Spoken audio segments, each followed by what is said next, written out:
Warahmatullahi wabarakatuh. Alhamdulillahi rabbil alamin wa bihi nasta'in wa ala umurid dunya waddin.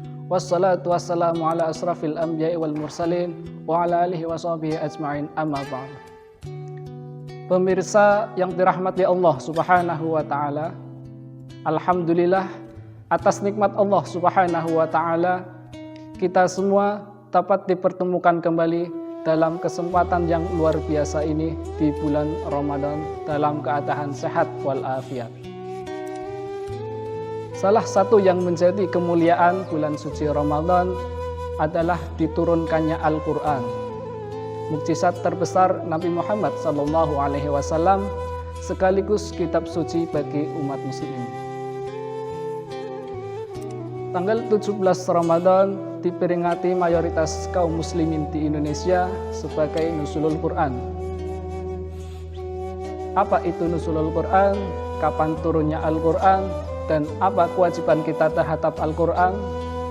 Pemirsa yang dirahmati Allah Subhanahu wa ta'ala, secara bahasa, Nuzulul Quran adalah turunnya Al-Quran.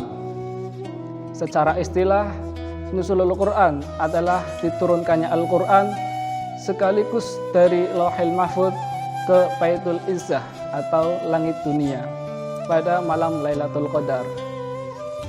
Yang kemudian Al-Quran diturunkan secara berangsur-angsur dari Baitul Izzah kepada Rasulullah SAW selama sekitar 23 tahun.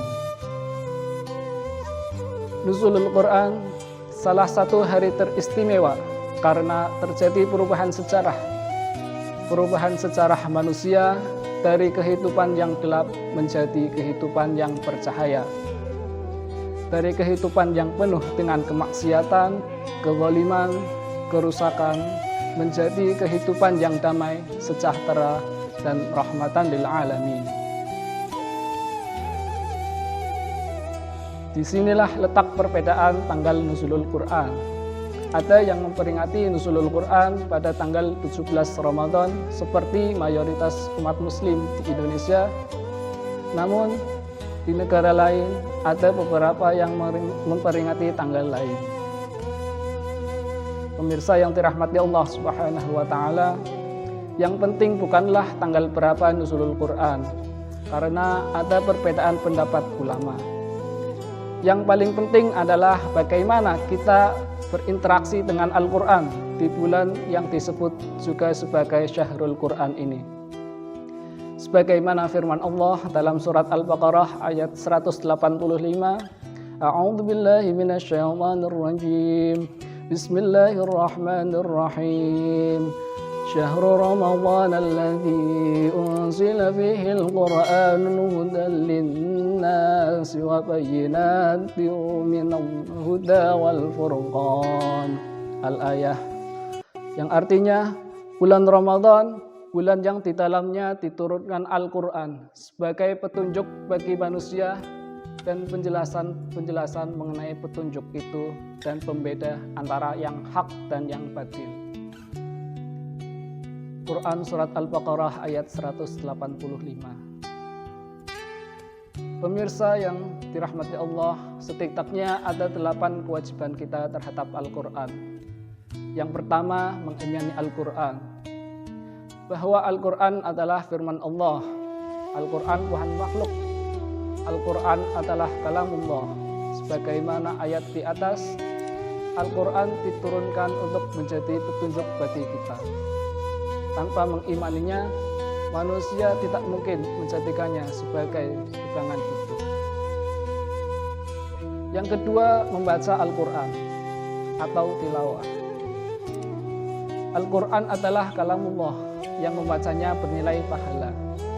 Para sahabat biasa menghatamkan Al-Quran sekali dalam sebulan, dan banyak juga yang khatam lebih cepat dari itu.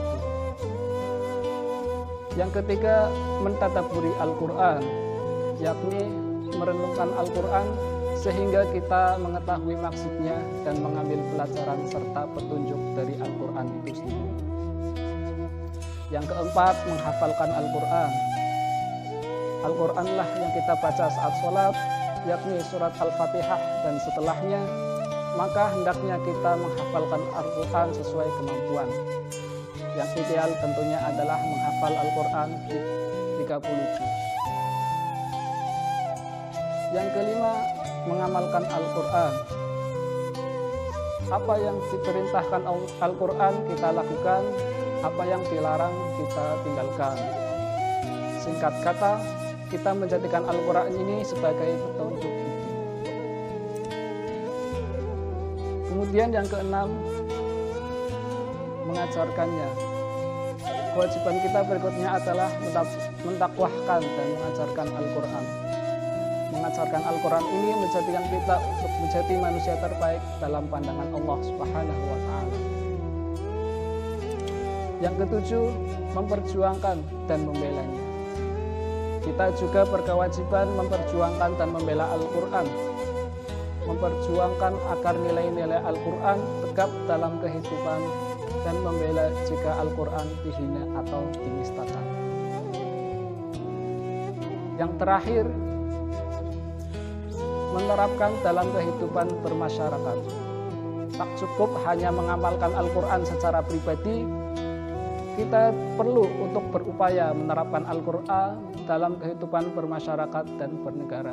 Sebab Al-Quran adalah petunjuk hidup dan Allah menghendaki kita untuk menerapkan Islam secara kafah atau keseluruhan. Semoga apa yang saya sampaikan ini bisa bermanfaat untuk kita semua.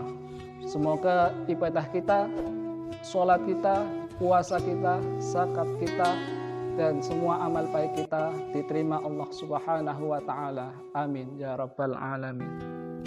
Kalau ada sumur di latang, boleh saya menumpang mandi. Kalau saya diberi umur panjang, semoga kita dapat berjumpa lagi. Wabillahi taufik wal hidayah.